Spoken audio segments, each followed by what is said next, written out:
Your brain is the most powerful weapon in the world. Once you put away your phones and your computers and all that we have nowadays, yeah, it's great. We're up to date. But your brain is the only thing you have when you're going through depression, when you're going through hard times, when you're going through death, real life. You can't Google that, man. You're alone. You're alone. You may have a shrink you're going to, you may have a best friend you're going to, but there's 24 hours in the day where you're alone in this brain, and your brain is talking to you in all kinds of ways, and it wants to control you and pull you in these different pockets. If you can't control your own brain and your brain controls you, you got to tell your brain where you want to go and how you want to go and how you want to get there. You got to control it. If not, it's over. What existed for me was, okay, man, how am I going to make this work? And all I knew back then was hard work. The only way anything gets accomplished. That's all I heard back in those days. You got to work hard. You got to work hard. I'm not getting I can't get this paragraph. I can't remember what the f***'s in this paragraph to pass this test to get in the military. Read again. Still not getting it. Read again. But if you're not getting it, write it out. And that's how I started learning. Okay, well, I gotta write out everything I do. And then write it out again, and write it out again. And guess what happened? I got it. I can't swim. I'm negative buoyant. Go back again. I can't swim. Go back again. Go back again. Go back again. I got it. I realized if I keep going back and going back and going back until the just becomes, your mind will say, okay, we're gonna figure it out, because he is not going to stop. It's not like I'm gonna try one more time. No, it's just like alarm clock goes off, boop, we're going back. I can't read right, we're going back. I gave myself no way out, and my mind realized that. They said, okay, we're gonna adapt and overcome now. Like a lot of people say, trying hard. Your mind knows, man. It knows this guy's bullshitting me, man. This guy's lying. There's no truth behind it. When I was in Navy SEAL training, people go, how were you there for 18 months? The program was only 6 months long. You were in 3 hell weeks in 1 year. No one's ever done that. How did you do that? I talk about the new norm. When I lived in a $7 a month place when I was growing up for a short period of time, I loved it. I didn't know any different. That was my norm. Once we moved out of that place, we moved to a $236 a month place. I was like, I never want to go back to that little piece of shit. But if you go back to that $7 a month place and you realize this is where I live, this is all I got, your mind says, roger that, this is home. So when I was going through Navy SEAL training for 18 months and going back through all the hard parts over and over again, I told myself after the first time, I knew it was gonna be a long journey there. My body was breaking down. It was just how it was going on. I said, you know what, this is my new norm. So my mind said, it's like going to work. Like you go to work, you put your suit and tie on, I go into suffering every day.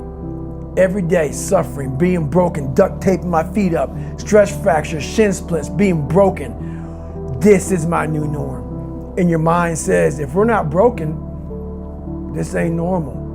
We gotta be broken. So then your mind starts to get tougher and tougher and more callous. People go, how'd you run on broken feet? Broken shins. My mind knew this is how we operate. We're in Navy SEAL training. This is what we are. I became hell.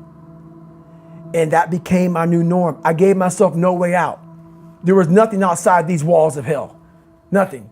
I love God, but for a short period of time, I became the devil, because that was hell. I became the boss, the owner, the CEO of Navy SEAL training. That was my mindset. And that's how you get through things. You immerse yourself in wherever it is, and you become that. You become that and give yourself no way out. When I was 297 pounds and I was fat as hell trying to be a Navy SEAL, the scariest thing in the world to me, even to this day, was that could have been the rest of my life. I thought then I was trying hard. That's the scariest thing in the world. I thought then 297 pound, working for Ecolab, spraying for cockroaches, making $1,000 a month. I thought that was me at my 100% potential. Come to find out, a few years later, I wasn't anywhere near that. 106 pounds less, graduated Navy SEAL training, went on to do all these other things.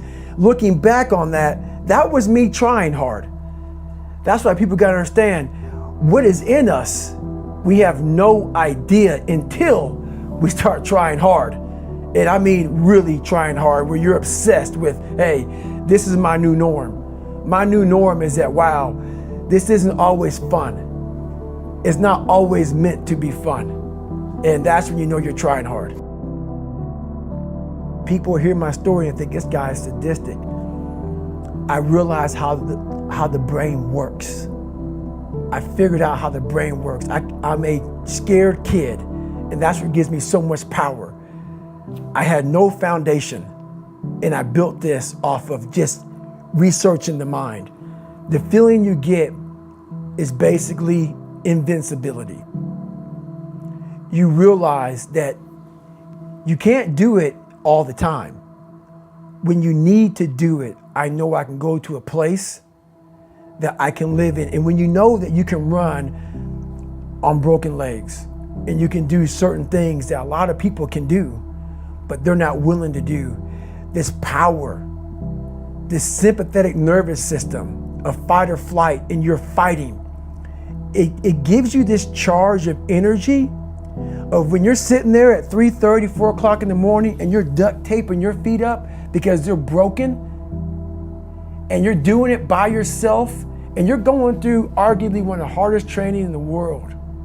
And these guys, most of them are healthy, and you're going through it broken, and you're already at a disadvantage, but you're still there. You can feed into that and tap into that for a lot of power. But if you look at it, well, I'm broken, man. I'm not gonna make it. But if you look at it as, man, I'm broken and I'm still here. And I'm fighting, and I'm gonna find a way to get through this, because I have no other place to go. It gives you a lot of power.